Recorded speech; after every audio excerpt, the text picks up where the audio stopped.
Hello, we are continuing to study the topic of energy, and today we will talk about another type of energy that occurs when we talk about a deformed body. The point is that when we bring a body to its deformation, i.e.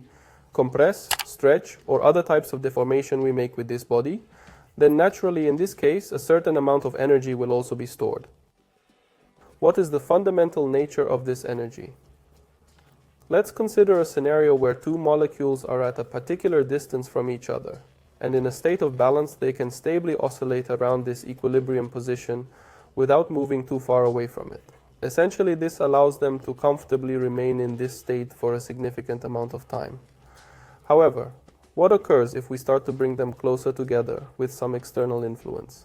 In such a case, additional repulsive forces are generated, pushing the molecules back to their original position.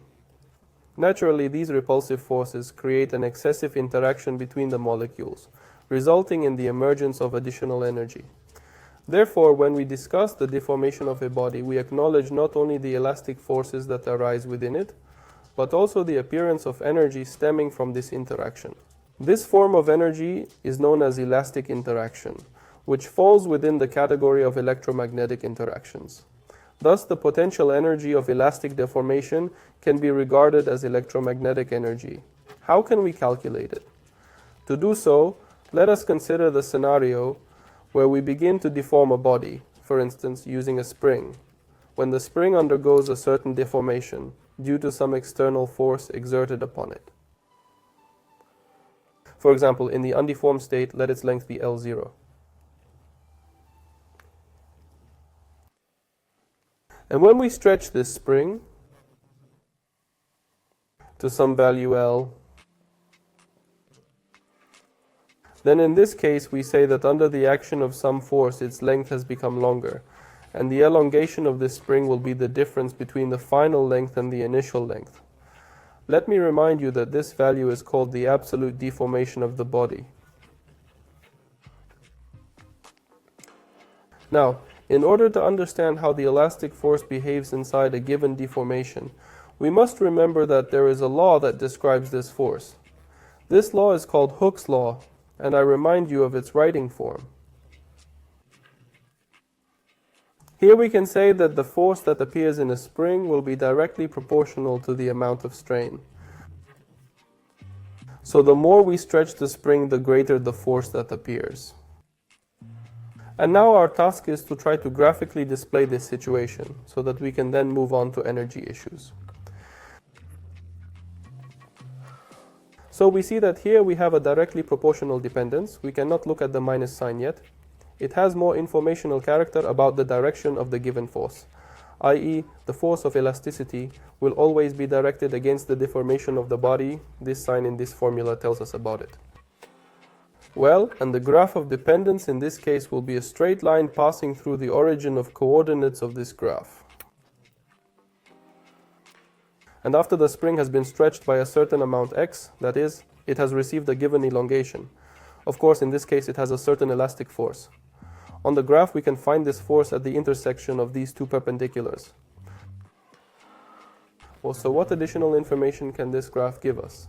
Let me remind you that when we considered the question of calculating work, we talked about the fact that work can be calculated not only from the point of view of knowing the formula as force multiplied by the displacement of the body, but we also showed that work can be found using the graph of the dependence of force on displacement. Here we have just such a graph, taking into account that there is a dependence of force on displacement, and the displacement in this case is how much this spring has lengthened. So the area on these graphs in this situation will also give us information about how much work has been done to deform this spring. Then for this situation we can say that the work of the elastic force will be equal to the area of this triangle. How do we find that area? You and I know the formula. It is the product of the cathetes of this triangle, and this product we must divide by 2. What are the cathetes of this triangle? We see that the vertical cathetus is the magnitude of the force itself, that is F. The horizontal cathetus is the magnitude of deformation. And this product we divide by 2. We get this formula. This is one of the formulas by which you can determine the work of deformation of the spring. But a more convenient form of recording will be that we must write the elastic force itself through Hooke's law. Then we get the formula K times x, multiply by x, and divide by 2. We get the expression kx squared divided by 2.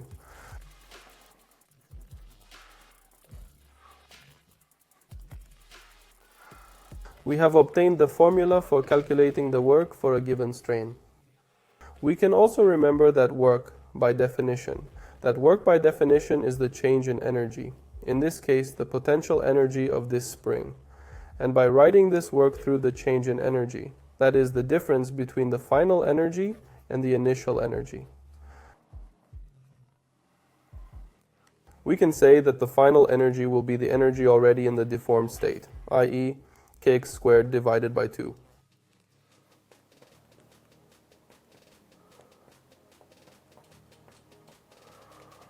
Minus 0. That is, the initial energy of this spring was 0 at the initial time. Thus, we can conclude that the potential energy of the spring in the deformed state can also be determined by this formula, taking into account that we stretch it without initial elongation.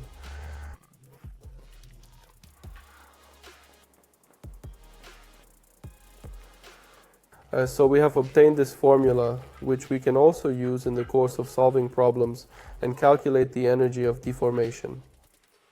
What do we do if we have a deformation that is not from an initial elongation of 0? Then we simply say that at the initial time there will be some energy, taking into account that there was some deformation, and the work in this case we will define as the difference of two energies. So the final energy is the initial energy of this deformation. Thus, you and I have obtained a formula according to which we will continue to work, taking into account the non-linearity of this bundle, that is, between the case when the force did not change in our movement process and remained constant. Here we see that there is a change in force, and in the process of this change we must understand by what law it is changing. Thus, we can plot such a dependence and easily determine the work done through the area of this graph. That's the end of our rock with you. I'll see you on a practical assignment. Bye, everyone.